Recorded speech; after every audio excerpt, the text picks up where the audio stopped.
दोस्तों, इस वक्त मैं हूँ बासुकीनाग टेम्पल में। यहीं से कैलाश यात्रा शुरू होती है और ये सुबह लगभग 8 बजे के आसपास शुरू होगी। इस वक्त रात है और मैं यहाँ पर अभी मंदिर को रात में आया हूँ।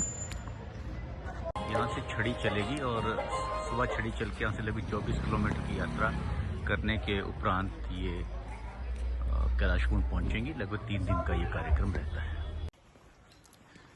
दोस्तों, गुड मॉर्निंग। एक बार फिर मैं आपके सामने हाजिर हूँ। आज मैं आपको उस इलाके से रूबरू कराऊंगा जो J&K में है और उस जगह का नाम क्या भद्रवा।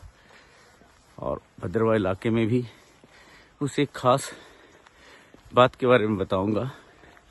ये इलाका भगवान वासुकी का देवस्थान माना जाता है और इस इलाके में साल में एक बार भगवान वासुकी की यात्रा होती है, जिसे कैलाश कुंड या कपिलास कुंड यात्रा कहते हैं। दोस्तों, लगभग 9:30 बजे हम भद्रवा से चल के नाल्टी पहुंचे और वहां से हमने पैदल चलना शुरू किया। जैसे हमने चलना शुरू किया तो हमें पता चल गया कि ये जो रास्ता है ये काफ़ी टफ होने वाला है और इंटेंसिटी शुरू से ही हाइट की। जैसे ही हमने चलना शुरू किया हमारी सांस फूलने लगी है। वैसे भी पहाड़ों में जब हम चलते हैं तो पहले सांस फूलती है, बाद में ये स्टेबल हो जाती है जैसे जैसे हम आगे बढ़ते जाते हैं। धुंध छाई हुई है और मौसम ठंडा हो रहा है। अभी हम गोपेड़ा पहुंच चुके हैं। जैसा जाहिर है, पैड़ा मतलब स्टेप। यहाँ से चढ़ाई और खड़ी होने जा रही है। चढ़ाई बढ़ने के साथ साथ हमारी गति भी कम हो गई है। दोस्तों, मैं बताना चाहता हूँ कि इस जगह पर कुछ दिन पहले हमारे कोई साथी गए थे, उनमें से एक की हार्ट अटैक से मृत्यु हो गई थी। तो हमने उचित समझा कि उसको पुष्पांजलि अर्पित की जाए। मैंने और मेरे साथियों ने वहाँ पर उपलब्ध फूलों से उसको पुष्पांजलि अर्पित की और 1 मिनट के लिए उसको याद करके श्रद्धांजलि दी। दोस्तों, अपने दिवंगत साथी को श्रद्धांजलि देने के उपरांत हमने चलना शुरू किया है। गति हमारी धीरे धीरे कम हो रही है क्योंकि चढ़ाई बढ़ रही है। मौसम ने एक तरफ अंगड़ाई ली है, बादल आ चुके हैं और हमें ऐसा लग रहा है कि हम जंगल और बादलों के बीच में चल रहे हैं। कैलाश कुंड यात्रा वासुकी पुराण पर आधारित कथा पर है, जिसमें वासुकी और गरुड़ की कहानी है। हम रामतुंड पहुंच चुके हैं। यहाँ हमारी यात्रा आधी हो गई और हमने एक फोटो ली। रामतुंड इस यात्रा का आधा हो जाता है। अभी तक हम लगभग 6 से 7 घंटे तक पैदल चल चुके हैं। थकान भी हो रही है और शाम हो गई है, तो हमारा इरादा हुआ कि हम रात को यहीं रुकें। यहाँ का नज़ारा बहुत ही खूबसूरत है।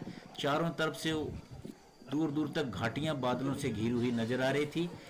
मैंने लंगर से एक चाय का प्याला लिया है और पत्थर पे खड़ा होके चाय का आनंद ले रहा हूँ। और धूप भी अच्छी निकली है और मेरे साथी मेरी मदद कर रहे हैं मेरी वीडियोग्राफी करने में। और सामने जो इलाका देख रहा है, ये इसको इलाके को स्योजधार बोलते हैं। ये देवदार के पेड़ों से घिरा हुआ इलाका है। खूबसूरत घास के मैदान, जानवर यहाँ चर रहे हैं और खासकर गुजर लोगों के ही यहाँ पर झोंपड़े बने हुए हैं, जहाँ वो गर्मियों के दिनों में आके यहाँ रहते हैं अपने जानवरों के साथ। दोस्तों, इस वक्त हम लगभग 10 से 10.5 हज़ार फीट की हाइट पर हैं। ठंड काफ़ी बढ़ चुकी है और धूप में भी ठंड का एहसास हो रहा। वैसे भी थोड़ी देर पहले यहाँ बारिश हो रही थी, हम गीले भी हो गए थे, इसलिए चाय और धूप का कुछ ज़्यादा ही आनंद हमें यहाँ आ रहा है।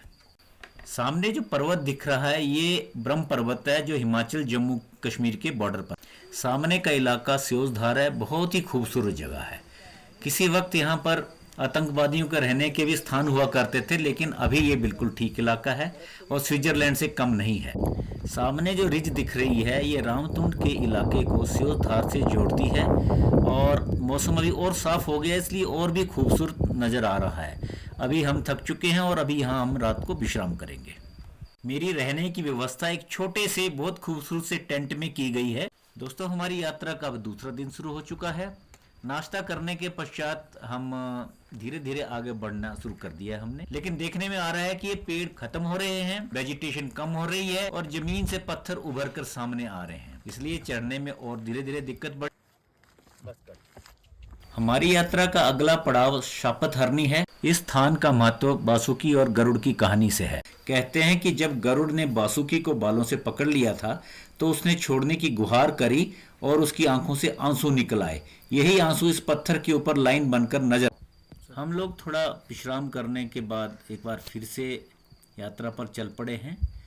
अभी बिल्कुल मैदान तो प्लेन हो गया है, लेकिन हाइट लगभग 11,500 फीट तक पहुंच चुकी है। इसलिए ऑक्सीजन की कमी है और तो इसलिए हमें और धीरे धीरे चलना पड़ रहा है। दोस्तों, शापथरनी से हम निकल चुके हैं। हम देख रहे हैं कि एक जत्था जो दूसरे रास्ते से कहीं से आ रहा है और लोक वाद्यों के साथ भजन कीर्तन करते हुए चला है कैलाश कुंड के लिए।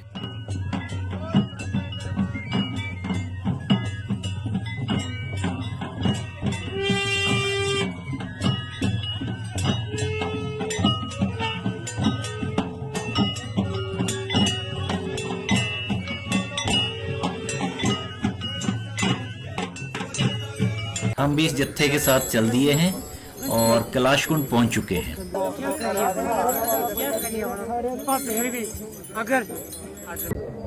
दोस्तों, इस जगह की ऊंचाई लगभग 13,500 फीट के आसपास है। यहाँ पर एक ग्लेशियर लेक है जहाँ बर्फ से पिघलकर पानी इकट्ठा होता है।